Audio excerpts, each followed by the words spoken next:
Hey guys, Jason here, and this is the second episode of the Cryptocurrencies Podcast. Now, I got a really good review of the first podcast, even though it was more of a just trial. Everybody really loved it. I got a lot of positive feedback, so I thought I would do another video or an audio track. If you're watching on YouTube, I have a camera here recording me. If you're just listening on iTunes or whatever, you got the audio track to listen to my voice as well. So without further ado, let's get started. Now here recently, the altcoins have been doing really well. Bitcoin has been doing pretty well. I think the current price is like 1,200, around that range, which is quite impressive to me because, Bitcoin is still currently keep going up. Yeah, let me check. I'm opening the app right now. It is at $1,222, which is quite incredible. And one of the things I talk about in my videos is it's so hard right now to buy Bitcoins. I've been trying to help my dad get set up with setting up Bitcoins, and it takes so long to get involved. It took us almost a week to link a bank account, and now it's going to take another week just to deposit coins. And one thing I learned about Coinbase, once you initiate your first deposit, you have to wait till that first deposit clears to then initiate another deposit. Now that's just a first time use type of deposit, limit thing. But it still kind of hurts when you're trying to, move cash. You feel, figure out you're ready to transfer, $20-$30, and then you realize, that you want to transfer more. You want to transfer maybe $100, and now you have to wait, another 5 to 7 business days, and that really hurts, the monetary, push for people to get into Bitcoin, as well as hurting the monetary increase in the cap size limit of Bitcoin. And even though this is a Cryptcoin, podcast, it's going to be, it also has heavily knowledge base in Bitcoin, because obviously Bitcoin's the first cryptocurrency that ever really hit the world. Now, one of the things I've gotten a lot of emails about, and I did a few videos and it kind of got mixed reviews, is this new coin, Quark coin, or I think they're officially going to try to call it Quark. And this has got a huge publicity here recently, and I think I'm going to start my podcast out with this just because of so much publicity. One of the interesting things is here recently it exploded. It went from being like 25, largest coin. My friend Dalwin actually messaged me about a week ago, and he said, "Hey, buddy, I think this new coin, Quark coin, is going to do pretty well." And I'm usually pretty hesitant when he texts me because usually, I have the upper hand on these coins. Usually I know what's, coming into the play, and I'm usually able to see that in advance before others. And so that kind of, hit me by storm. So I investigated it for Dalton, and, I was kind of impressed.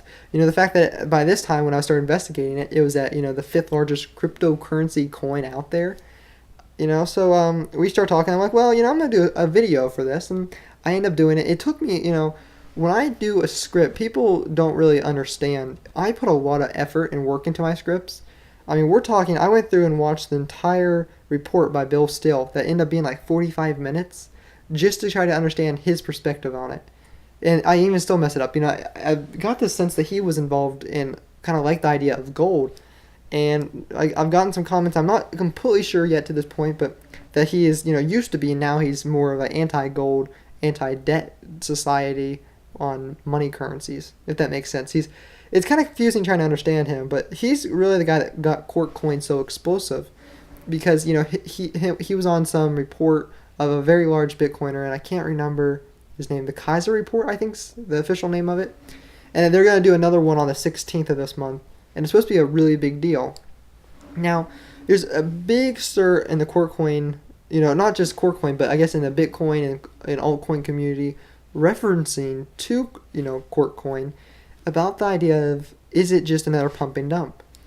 And I've actually, when I do my investigations, a lot of people think I would do independent research. And I do I think the Quarkcoin video I spent 2.5 hours researching, which for, high schooler, that's a lot of time to spend, dedicated to a video that might only get 10,000 views and might only make me, less than it takes to go to Taco Bell. That's the crazy part. So, I did my research and everything, and one of the researches that I do is I try to email as many people or Bitcoin talk them, or even sometimes Reddit them, and try to get, the developer standpoint and kind of give them a chance to defend themselves, I'll admit, even the one guy I've been talking to with Quarkcoin, he'll even admit, he's like, man, you ask some pretty tough questions. And I do, when I ask questions, I want to answer And I'm not going to be like a news reporter on TV. I am going to be very detailed. I am going to go into very specific depth about questions that I want answered and I know that the community wants answered. And so that was kind of interesting. I got some perspectives. There's a big issue about, people are calling it a pre-mined coin, and I'm getting ready to do a video on this, so I don't want to go too much into detail on the podcast. But basically, people were mining were saying that the biggest issue they have with Corecoin is basically it's completely mined, and that early investors had a huge benefit to mining it. And what people don't understand is with a lot of times with these Cork coins, you get an advantage just by having mined these coins in the early days. A lot of people don't notice that, but with these altcoins, you do. A lot of these coins, they start out so early that to mine them, just in the first, week or so, would give you a huge benefit. And okay, I'm sorry, guys. I had to pause there for a sec. Somebody came to my door, and I want to make sure my sister was okay up there. And I think you can hear them walking across the ceiling. Sorry about that. But anyway, like I was saying, with these altcoins, one of the things you want to look for is, and you look at this, and so historically it's true on altcoins, or most altcoins that hit exchanges, is there's a huge sell-off on these coins, because these people that own these coins really want to get rid of these coins really quick. And it makes sense because, here you are, you're mining a coin that you're not sure if it's even ever going to hit an exchange. You want to, at least try to make up the money you spent in energy cost. Now, I do know some miners that will hold on to all of it, and I know people have lost a lot of money by holding on to coins that they thought was going to be really profitable, and it kind of became a dead coin and never hit an exchange. So it's kind of become a precedent nowadays for people to at least take the cost of production and sell those coins when it hits market. Now, you see this, like I talked about in one of my videos, with Feathercoin. And this is kind of, interesting. Feathercoin had a huge sell-off. The price escalated really, really quick, and then it's been on a slow decline. Of course, it had issues such as, it's been 51%, successfully 51% attacked multiple times, which is a huge issue, and I don't understand how coins like this have any value, yet people still give them value. But so when people ask me, well, people's, there's these huge holders of, Corecoin, I asked the developers, not the developer, I asked this one guy who's basically kind of like the head of the development team for this coin, and I said, explain to me then. I'm going to give you the chance to defend yourself. Tell me, how can you prove that a whole bunch of people don't have all these coins?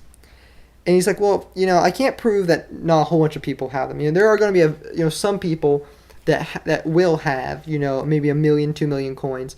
Just as like in Bitcoin, where some of the early miners have, I think there's some wallets out there with 100,000 Bitcoins in them, like worth 100 million now, which is crazy. And he showed me some charts on, there was an exchange. It's like Cryptocurrencies or something like that. It's basically it's a really huge exchange for cryptocurrencies. And one of the nice things about it was you look at the volume trade. And the volume trade just explodes. It's remarkable, how many were sold. I think in some of them, that's why I'm looking at my iPad right now trying to pull up the chart. There was like, chances where people were selling, 5 or 6 million coins in, an hour. Now, there's no way for me to precisely look at those trades and know exactly how much was sold, because it would be very easy for someone, and this is what I was going to talk about in a future video. Someone could take, 10 million coins, pump them up, the value up, of course, and then sell, enough off, and then keep buying more coins in and make it look like and give the appearance of that you sold, 50, 60, 100 million coins worth, when in reality you only had 10, 15 million dollars worth. But we really don't, or a million coins, I guess I should say. But the thing is, we don't know right now. We don't know which is right, which is wrong. And it's a problem for me because people, I am a very honest person, and I want my, viewers to have a very honest opinion. That's why I don't give financial advice. I always try to, to my best ability, give both sides. While, certain videos like the Feathercoin video, I'm kind of blunt, and I tell people, hey, look, this should be a dead coin. How it's not kind of scares me. If you've been 51% attacked before, you shouldn't be in the market. You should be dead. Even if you come up with their security measures, once you prove that the coin can be hacked, even if that's in its history, it's a ruined coin. And I guess that's my personal opinion. I'm very, very specific about that because I don't want to see people lose money throwing money at a coin that is just on a downgrade or a downslope, as an economic factor. So, I've had a lot of people email me asking me to do videos about this Quark coin and how to get the wallet. A lot of people, you guys got to realize, they email me, which is surprising. I get more emails sometimes than I do views in a day, which is crazy. But I'll get people to email me and be like, well, I don't understand how to get these things. And for some of my tech savvy viewers, it's very easy. You go to Google, you type it in, and you're a little creative, and you figure out how to download these wallets. But for some folks, it's a little bit harder. If you try to explain to some of my uncles or aunts or people that are the older generation, it's harder for them to understand. So I know I got a lot of heat for me doing a Quark coin video, and talking about how to get the Quark coin client. But I just do videos on what my viewers want, and I guess I get some negative views for that, and I also get some positive views as more people want to actually know how to do it. And I hope there just isn't a negative connotation for me doing that. And that's about all I have to say about Quark coin. I'm still doing my investigation, still talking to developers. One of the things, I still don't know completely my opinion on it. I'm telling people, I have a better feeling than I did, when I first did my first video. I was pretty sure that this Bill guy was trying to do a pump and dump. And to this day, I'm still kind of questionable. The argument made by one of the developers of Quark coin, not developers, but one of the lead, public figures, is that, well, he had Group A that was mining, and then Group B was the Bill Still guys and his audience, and basically Group B bought from Group A. He says that, and I want to believe him, but again, as a reporter, you have to be very thorough, you have to be very analytic, and so you have to be, so precise with a magnifying glass to make sure everything anybody says, no matter how high a figure they are, that what they say has warrant and has merit. So that's always an issue for me, to make sure, because I never want to mislead my viewers. It's amazing to know. I mean, the last few days I've been getting 2,200 views a day on YouTube, and my dad jokes around about with me, but I literally I usually read through Reddit a lot on my phone, and I'm literally now answering emails constantly. I'm sitting in school, or I'm have 5 minutes to spare, and I'm pulling up my email on my phone and trying to respond to people because I get so excited about this cryptocurrencies, and I want to help other people learn, and I love the fact that people trust me enough to ask me questions, and I feel kind of like I'm obligated then to respond and try to give very detailed responses to help those people out. So I guess that's just me. So I guess what people have been asking me to talk about some other coins, I think we're developed enough into Quark coin now with me talking about it. I think the viewer can research more and if they want to know more about it. So, one of the sites people always ask me, what sites do I use the most? One thing I always use is coinmarketcap.com. I'm actually loading it up on my iPad right now.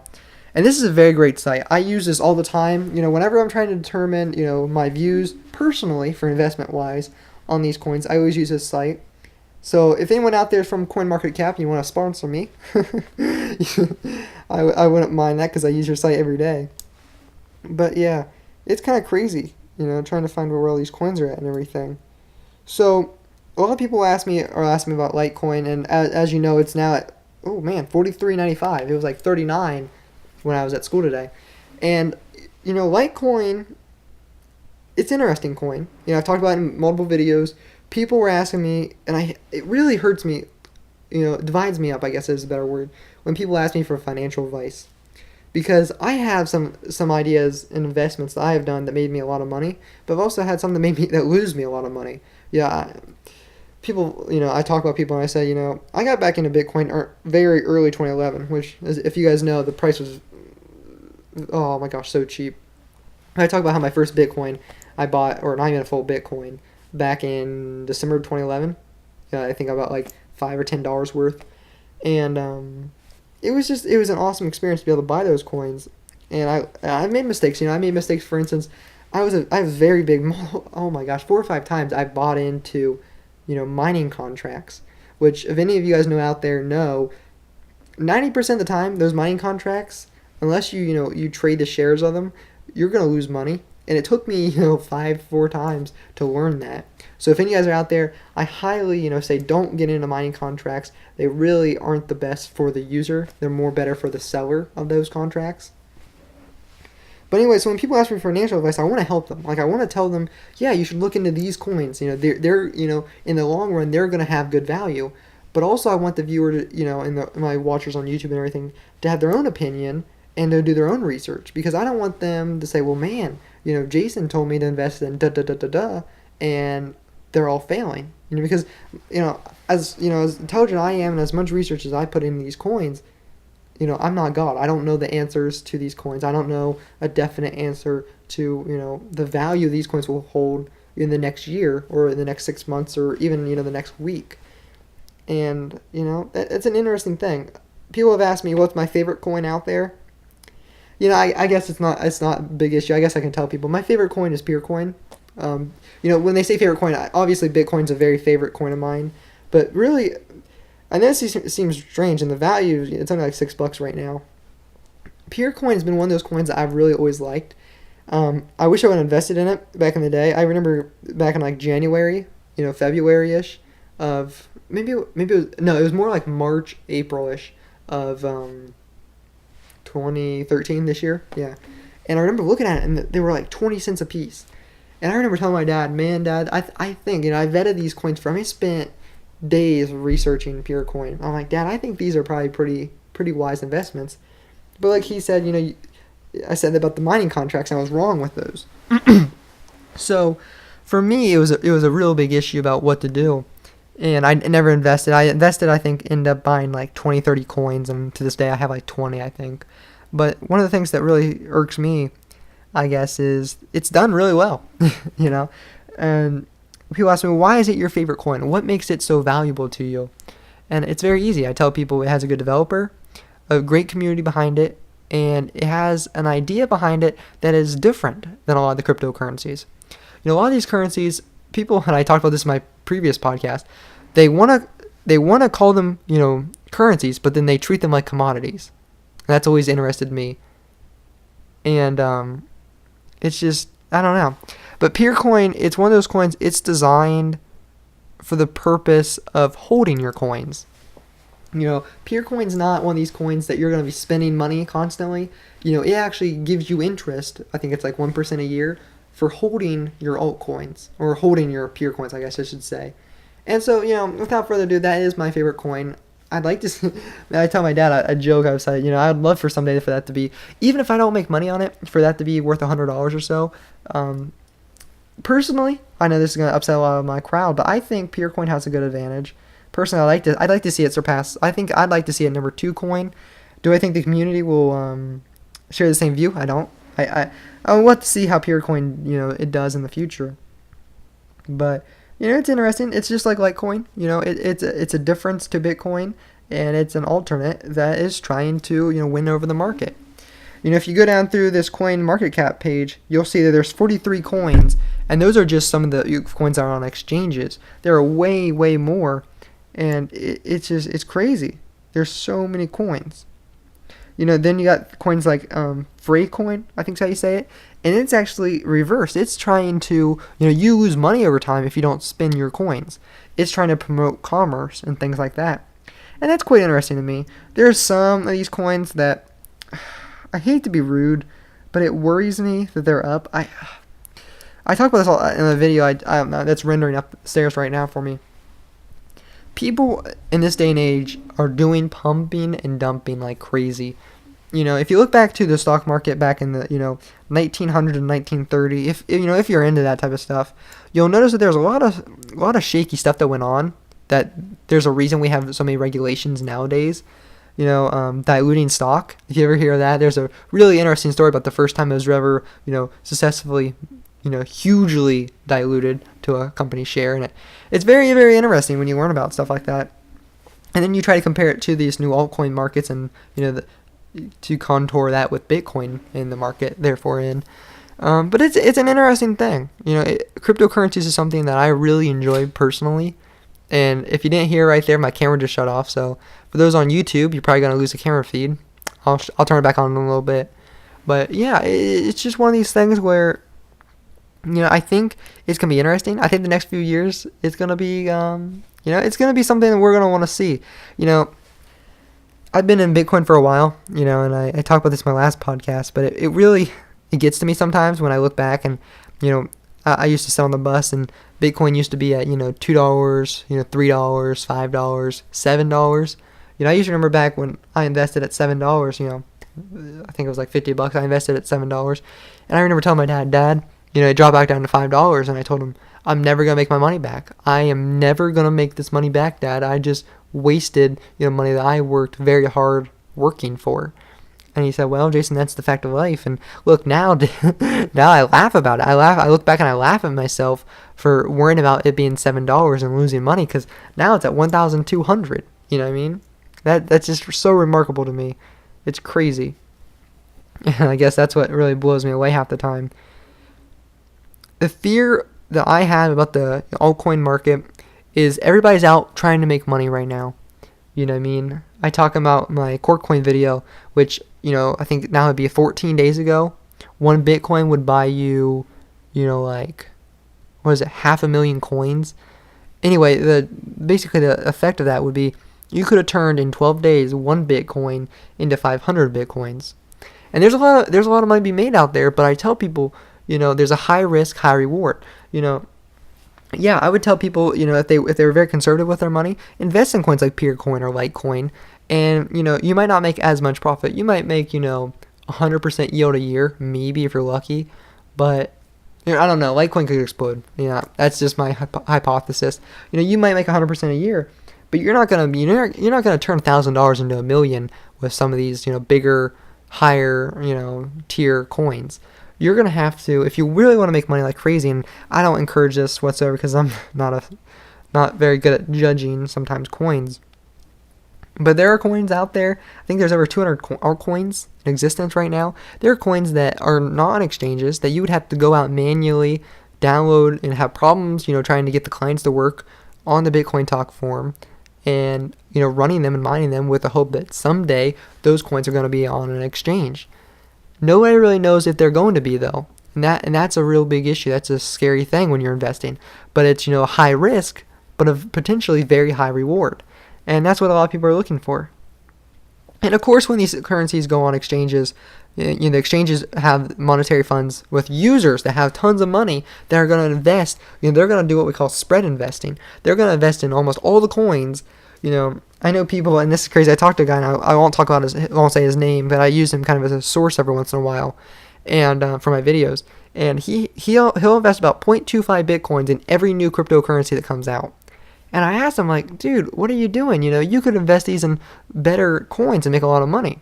And he kind of laughed at me. He said, well, in the overall time, I might lose out, on 5 of those coins or 10 of those coins. But the majority of those are either going to hold steady over the time, or I'm going to make money on them. And then 1 or 2 of those coins might explode, and I might make a fortune, and that'll make up for all the money I invested. And, that makes sense. But to me, it's a scary thing because, of course, I don't have, that'd be a lot of Bitcoins. I think, I don't know how many Bitcoins he has. He probably has 75, 100 to invest. I don't know. But it'd be nice to, sorry, my voice cracked. It'd be nice to have that kind of money to invest, in Bitcoin. I'm sure you can make a lot of money. But I don't know. I feel like this is kind of dry, so I want to spice this whole currency talk up because, this isn't just a statistical podcast. This is supposed to be news, entertainment, fun stuff. But one of the things is I get so many serious emails all the time. I kind of forget that there is a fun side to these cryptocurrencies. Everybody wanting to make money. Everyone worried about losing investments or I almost feel like kind of like the Godfather. Like people are coming to me like asking, what do you think of this coin? What should I do? And I don't, I have my personal opinions, but I don't know, and that's why like right now I'm checking my email up to see if I have email messages because I, check to see if people are messaging me, see if people have questions. And it's kind of an honorable thing to have because you feel important. You feel like, I have value to the Bitcoin community and the altcoin community, and that people value my opinion, really means a lot to me. And that's something that really, it makes me feel nice that I can help people. You know what I mean? So, I don't know. And I'm sorry, guys, about, you're hearing the footsteps go over the stairs right now like crazy. and you hear the drawers opening now. My sister and her boyfriend are upstairs. And I'm trying to do pretty good with my videos, but this podcast, being a potential hour long, I can't really hide all those sound effects. But, it's interesting. So I think I'm going to go and I'm going to take a break right now. I'm going to reset my camera and I'll be back and I'll finish up this podcast. Hey guys, Jason, and I am back. Now I went to go get a water. I'm refreshed. I'm ready to go. And I asked my sister and Jamie not to walk over the floor anymore. So the next 30 minutes should be a pretty quiet, pretty relaxing, pretty informative discussion. It's one of these things I'm kind of worried about how this conversation is going. I know a lot of people have said they like my podcast, but I guess even walking up, trying to recollect what I just said in the last half an hour or so, I guess I've never really done a podcast before. So I'm so used to, doing short, quick, to easy to understand and informational videos. I've never had the time to really just let my mind wander and kind of like talk to you guys. So yeah, if you guys give me feedback, do you like this style? Tell me how it's going. But without further ado, let's get back into it. I got an email that I was reading when I went upstairs, and one of the emails was about asking, why are these altcoins so hard to get? And I can understand the average Bitcoin, the average person trying to get into Bitcoin, first of all, is going to be confused anyway. But one of the things that's so hard for the average user is getting, altcoins. I talked about this in a video I did. And it's just a really interesting thing because, you got some sites, like you got probably the largest, btc-e.com. Great site, but they're making a killing on transaction fees. There are some, third-party sites coming up that are, trying to, make the market good and trying to bring these altcoins, and make them easier to, buy, trade, and sell.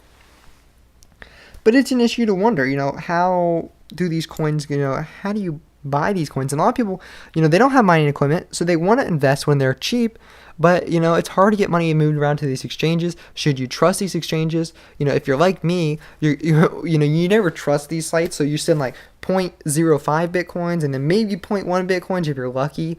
And, you're very, very cautious because myself, I've lost money in sites before that just went under, or just the guy decides to leave with all the money in the accounts.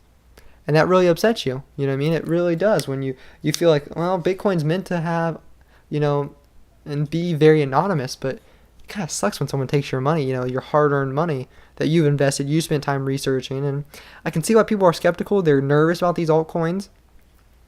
Some people don't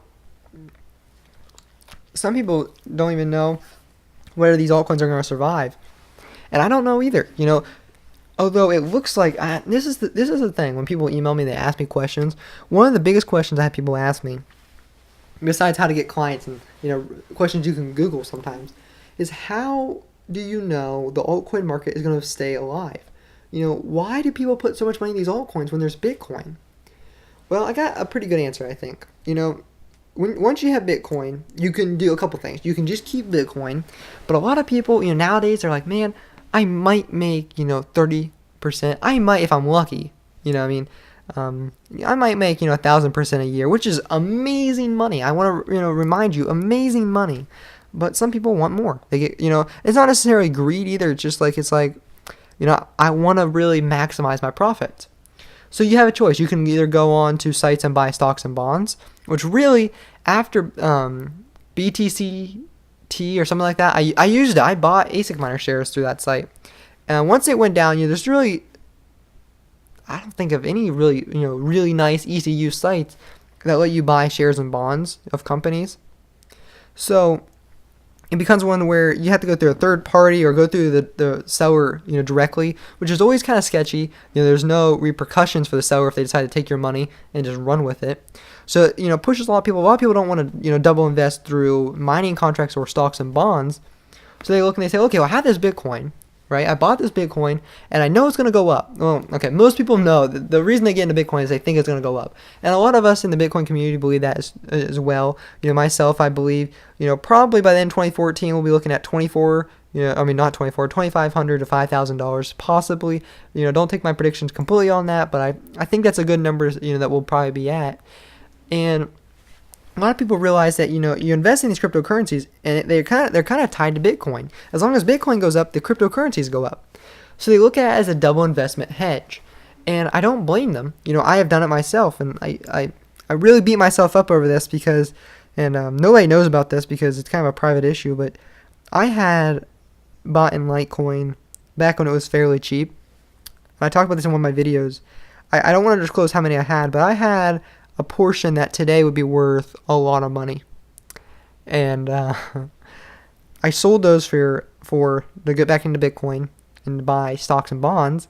And then I bought some with Peercoin. And I'm okay with my decision because I like Peercoin. I like the stock and everything. Or not the stock, but the cryptocurrency. But when you look at the value, I don't want to get too specific because I don't like talking finance, but I bought at probably 5 and 8 cents, and then some at 11 cents. And then I bought some more, 80 cents and stuff. But I had a lot of money I could have made if I just would have sat on these coins for what would have been 9 months, 12 months, whatever it was. But it's so hard as an investor to sit there and just keep your money in a wallet. You know what I mean? I finally told myself, when I bought into Peercoin, I said I am not going to exchange these Peercoins until I graduate from college. No matter if they collapse, I don't care. They're staying in this wallet till I get out of college. And for me, I'm halfway through my high school senior year, so I have 4 more years. I know a lot of my audience is older; they're in their 30s, or whatever. They have families, so that kind of investment strategy sometimes doesn't work as well. But that's my strategy. I've told myself basically there's certain things I invest in that I am not going to cash out of until a certain period. And I've kind of learned that over the years, with Bitcoin. And just, it kind of helps you with investing in general. You know what I mean? So that's one of those things. But, so people talk about, do you think these altcoins will survive? They get back to my original issue, and I think they will. I think you'll have probably, I would say, anywhere between 5 to 12 major altcoins that will take up the market. Now, I could be wrong. It could go as little as 1 or 2, but I think you'll probably have a baseline of 5 to 12, probably more leaning towards 5. Just because that's how the markets kind of concentrate things together. For instance, if you look at the chart, let me pull this up real quick. You got Bitcoin, which everybody knows Bitcoin's doing good. It's gonna keep doing good. You got Litecoin, and really Litecoin almost has this avalanche effect now, where it's gonna be extremely hard to tear down Litecoin. It's going to have a value. I predicted in a lot of my videos that I think the max value it'll ever go to is about 200, 250. And that's with some extremely, good investments and everything. But, Litecoin's one of those now where, it's $43.95, a Litecoin. The average investor just doesn't have the capital to invest in Litecoin. So, the average investor looks and says, well, I can't invest in Bitcoin. I have to buy a fraction of a Bitcoin. Litecoin's getting too expensive for me to really be able to afford. So then they look on to the rest. And as many of you guys know, Peercoin is the 3rd largest, Again, it's my favorite, It's kind of like my little buddy, CryptoCoin. Again, I'm not getting paid, Sunny King doesn't give donations or anything out for people talking about his videos or his coin. It's just a pure, kind of like a favorite coin. Kind of like you have a favorite food. Peercoin's my favorite food. Or my favorite, cryptocurrency coin. Then I hear people talk about, well, what about, it's so crazy. And people say, well, I've had a lot of emails, ask about like Namecoin being at $10 a share, or how is this and I'm still looking into this photo share is being at $25 a share, or a coin. It's crazy if you ask me. But I can understand, people are saying, they get back to my even more original topic.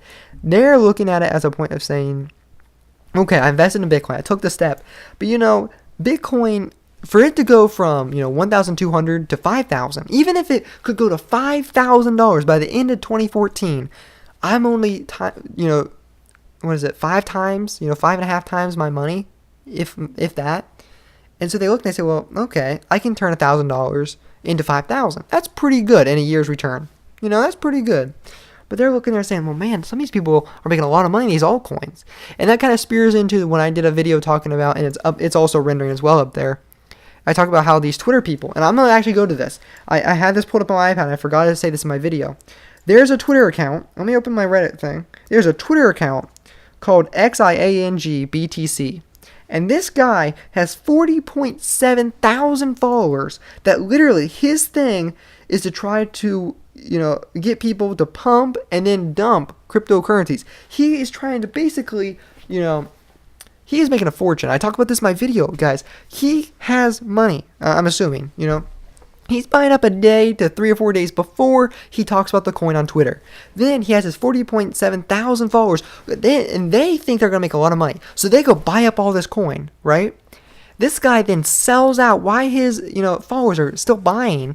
He makes a fortune, and guess what? Then his followers are like, wait, we got to sell our coins. And then they try to sell it to what you would call a sucker, try and get someone else to buy those coins off that really have no value. And I know I get so, worked up about this, but I don't want to see people lose their money in a dump. You know what I mean? When these people decide they just want to, play the market and hurt, true investors that are trying to look for these coins. Although the argument can be made, that if these coins are to survive, they have to survive against these type of attacks. Be that, a 51% attack, or be that, an economic attack, which I guess you can agree with. So, do I think cryptocurrencies will be successful? I think so. I think, like I said, 5 to 12. I think, there will be some new ones. People talk about, all the altcoins will be out today. No. Coders will be constantly trying to improve on the Bitcoin code, on all these altcoins codes. There's always people out there wanting to try to make an altcoin. And what they'll do is they'll try to make an altcoin. They'll do nothing. They'll try to make an exact copy of Bitcoin. They'll go in and change a few codes and a few number values. They won't even change the Bitcoin name, reference, and all the support files and all the codex files notes in the actual code. And they'll be like, oh man, guys, look, I got a brand new coin. Go invest all your money in it. And this developer, he already knows about this coin. So he's, have all his mining equipment ready. One of the things that they talk about, with Corkcoin that people are so concerned about is, when it launched, the Linux version of the client didn't work, so the Linux miners couldn't mine. The Mac users had an issue. The Windows users, sometimes they couldn't find clients to connect to, and they were having a lot of orphan blocks. And a lot of people are like, well, it seems kind of like it was pushed, to help certain users out. I don't know, a lot of times with these, unsuccessfully, initiations of these coins, you have problems. Bitcoin, nobody really knew what Bitcoin was when Bitcoin got launched. With these cryptocurrencies, when they get launched, everybody's, swarming in trying to make that little bit of dough on these coins. And that becomes an issue. That it becomes prevalent, you know what I mean? People, okay, so another thing, I got an email, more than, I think probably 12, 13 emails, and I guess I should denounce this. A lot of people heard me talk about IX coin, and I got all my emails. IX coin currently, I want to say this for, statistical means. Where is IX coin? IX coin is the 26th largest coin. It is only at 12 cents. It's down 30% just in the last 24 hours. It's not the best coin. But I tell people, they say, why do you always talk about IX coin then? And it's not that I have a favoritism towards it. Not that I'm, really even invested in IX coin. I think I have like 300 IX coins. So it's not like I'm trying to make a huge profit on IX coin. I'm not. It's just the IX coin is one of those original coins. It was one of those that back in the day, I was telling my dad about these crypto coins. He said, Jason, find a coin that nobody is talking about that you think has value. Doesn't matter, if it's kind of, iffy a little bit, just invest in it and sit on that money. And so I made a bet with him for like $20, and so that's why I have IX coin, and that's why it's one of those coins that I know a lot about. So therefore, I can reference to IX coin in a lot of my videos, and that's kind of why people wonder why I talk about IX coin so much, and that's why. It's just I have reference points and knowledge base of that coin. So that's why. Now I know a lot of people have been asking me if on this, what do you want to call it, podcast, video podcast, however it's going to eventually be, if I'll have guests and everything. I actually emailed like 7 or 8 people and asked them if they wanted to be my guest. I have spare computer back in the thing that crashed. I got fixed up. I got a screen. So literally I could have like an interview with a guy on Skype right here. A lot of those people, some of the people I've countered are from Europe and they don't speak very fluent English and they're not, comfortable being on the show. And I don't want to just get someone to get them on, I want to get people that want to be on, that have knowledge base that I feel I can ask them tough questions and let you guys watch that or hear that in the podcast. And that's my end up goal. One of the people I've got emails asking me, why are you as a high schooler, why are you invested in these cryptocurrencies, or why do you do all these videos? People have said, if you look at the there was a forum post on the Bitcoin Talk and they were asking for average age, and for what I can tell, and I might be wrong, but I got into Bitcoin when I was 15 years old, which is crazy. Man, that's hard to think. I'm 18 now, man. But anyway, I got in at 15 years old. To this day, I believe you could find someone, correct me, please, and tell me if I'm wrong. I am the youngest person to ever get into Bitcoin, I believe. Well, no, at the time. You know what I mean? I got in when I was at, 15 years old. I don't think there was any people when I was in Bitcoin that were younger than me. Now, now I've talked to people on the Reddit that there are 13, 14 years old, but they just heard about Bitcoin in the last year, where I've been involved for almost, 3 years now? Almost 3 years? It's crazy. That is legitimately crazy. It blows me away. Anyway, and sorry I keep taking these breaks. I'm trying to drink water. I don't know how some of these professional podcasts do it. I think they have like mobile people, so when other people are talking, they can drink. And with it only being me, it's kind of challenging. But guys, I hope you like this podcast. I'm really unsure about how this is going. You guys might enjoy this a lot. I don't. I love talking and I love giving people information. So we'll see how it goes. I'll keep doing these. I know a lot of people have said they could listen to 2 or 3 a week. That's a lot of time for me. I'll try to do 2 a week. Like whenever I have free time now, I'm kind of like writing ideas down for the podcast. That way I can sit down. Like tonight I had free time. Got back from robotics club at high school early, and I was like, you know what? My sister watching TV, my parents are at work. I'm gonna do a video, and then I did my 2 videos, and they're rendering up there. So I sat down. I was like, I'm gonna do a podcast. But that's it's a thing that one of these things I've talked about with people. People are worried. This is hard for me because people keep emailing me. Like I just got 2 emails, literally 2 emails asking me. I got a whole bunch, but 2 emails just asked me about what do I think you should invest in for cryptocurrencies. And this is such a difficult, I don't want to give financial advice. I just want to educate people. That's why my videos on YouTube, I tell people here are the positive and negatives of this coin. I might be harsh on these coins, but guess what? As a reporter, I want you to, hear both sides, and I want you to take that information and go research it. If you're going to put your money in it, even if it's $10, research that coin. Don't trust me. Don't trust me. I vet everything, but don't trust me. Look everything up for yourself. Investigate. Get your own personal opinion on these coins, because that's what I want you to do. And that's what I want people to, experience. I want them to learn how to, investigate these coins. I love giving information about these coins. It's one of my favorite things. It also lets me, learn and investigate. And I love telling people and helping them figure this out. But at a point, I also want people to understand, you should never trust anybody, especially in, these crypto coins. Even though I want you to trust me, of course, I'm trying to be honest, but don't, investigate everything I say. And if there's something wrong with it, I know one of the videos I talked about Bill Still, I was pretty sure, I think I talked about this early in the podcast, about how I thought he was pretty into gold. And it turns out the research I had done, he used to be into gold, and now, he's more of an anti-debt type of guy. Well, guess what? I didn't, I only did a little bit of research. People call me out on it, and I'm glad they did. I'm glad I have viewers that know their stuff and that are willing to correct me.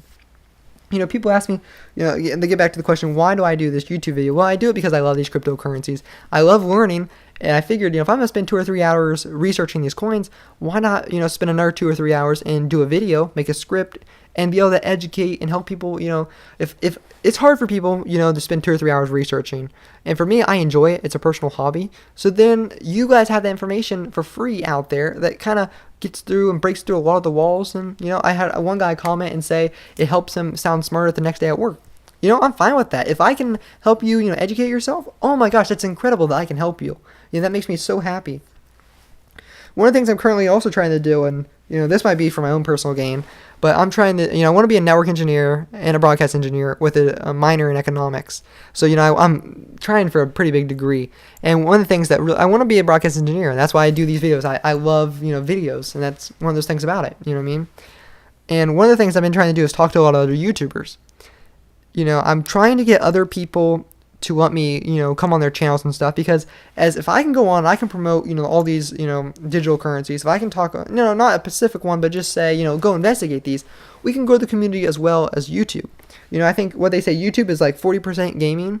I have a lot of people that, I used to do gaming videos back in the day. They were terrible. If you want to go watch them, you can, but they're terrible.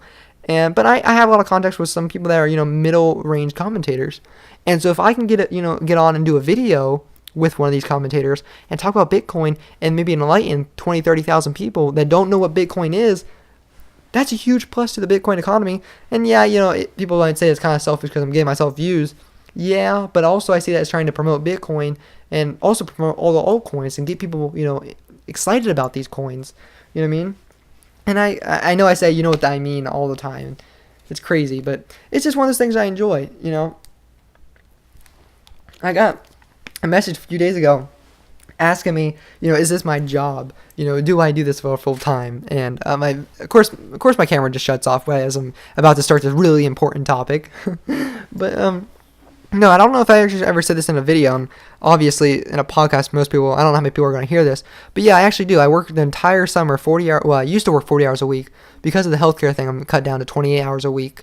But I work for my school district doing technology stuff, and I have the one guy I used to work with, I'm not going to mention his name, I won't say anything because I respect his privacy, but he used to be my old boss, my first year of working, and he actually did cryptology for the U.S. government and the Navy, and I always wanted to ask him if he ever heard about Bitcoin, but I thought that was kind of like a privacy thing, At the time, back in the day, if you said anything about Bitcoin, people, either thought, they didn't know what you were talking about, or if they heard about it, they thought you were crazy, you're throwing money at something stupid. So I never got to ask him, but he's the guy that, started me into working for my job, and I love that thing. I get to go around and replace computers, all day during the summer, get to hang out with my friends, but, people want to know these questions about what I do, and that's what I do. I'm kind of disappointed. If you look back on my channel, I didn't really post too many videos during the summer, because between that and, we took vacations this summer, usually they're little weekend trips or whatever. I stay busy enough, and then, you know how it is in high school when you're with your friends and everything, you're hanging out and everything, and I try to produce these videos. That's why, during the school year, like right now, everybody right now in Ohio is out hunting, which I'm not a big hunter. My parents don't hunt, so I don't hunt. But, and it's dark outside. It's dark outside. It's like, what time is it right now? It's 5:10, and it's freaking dark as dark can get. Like, there's no light. You know what I mean? It's crazy. It's 5:10, and there's no light. So there's not much for me to do. I just gotta mess around with the computer, finish up homework and stuff. So I enjoy these podcasts. I thought I'd end that, a lot of people were, I'm surprised anyone wants to know what I do, because I don't see myself as a very important person in this community, but people want to know what I do as a job. If you guys have questions, email me. I'll either respond to this commentary, on my podcasting. I'll do it in a video, or I'll just, tweet you back. That's another thing. I have or email you back. That's another thing though. I have a Twitter account. I only have like 50 people. It's JP Schaumleffel, which is really hard to spell, so I'll spell it out. SCHAUMLEFFEL. And if you don't know, it's my first, middle, and last name. Ugh. But it's kind of like my official Twitter. I won't really use it for too many non-official things. But if I ever need to get a hold of you guys, if something ever happens to my YouTube channel, I hope not. That would scare me to death. I have all my videos and stuff backed up. But it would scare me to death, everything I have to this, because of all the work I put into it. But, that way I can get a hold of people. Of course, everybody knows my email, apparently, it sounds like now. So I always get emails and stuff. But, hey, guys, thanks for watching. I hope you enjoyed. I'm afraid, I'm kind of personally worried that this isn't as up to par as my first video. So I hope it is. I feel like I kind of talked. But, guys, it would also be nice if you guys want to, tell me in the forum post on Reddit, email me. Tell me what you want me to talk about. I know I kind of talk about what people email me about, but maybe the people that watch this podcast have a different, idea of what they want to talk about, or they want me to talk about. I'll talk about anything. Just ask me and I'll talk about it. I'll research it. I'll do these in these podcasts, because I kind of enjoy sitting here for an hour and talking to you guys. It's a really enjoyable experience. So anyway, I know you guys can't see me, wave goodbye on the camera because the camera shut off. But guys, have a great night. Thanks for watching.